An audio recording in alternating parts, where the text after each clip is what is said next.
So I had to use this little tool, and I was able to push this off. It was pretty tight.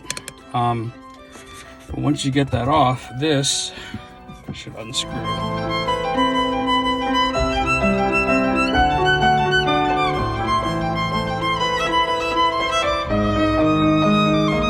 But basically this, you want to put Loctite on here, and then they're instructing you to install this, you know, with the 15mm socket.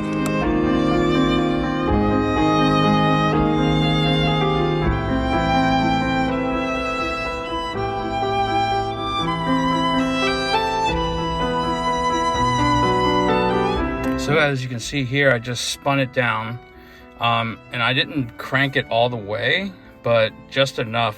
So right now it's sitting not exactly where I want it, but I'm gonna back it out and you know, back out the Allen wrench just slightly, so this can, you know, so the alignment is where I want it to be. So just all here. Okay, so here's the adjustable Allen key.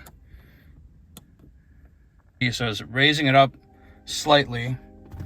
So now we're gonna put this back on, and basically you just keep doing this until you get it right where you want it, as far as the getting your orientation correct. All right, so I finally got it just right where I wanted it.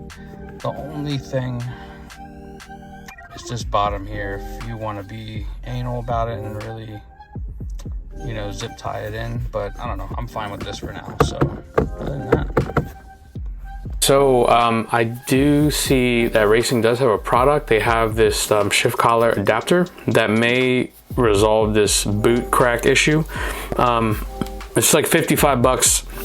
So I don't have it yet, but I plan to try it out. I'm not sure if it 100% will work, but I feel like it will. Looks like it has the same, you know, kind of notch as the OEM, so it'll hold the boot up. But in the meantime, I'm just gonna enjoy it as it is, and then eventually I'll pick that up.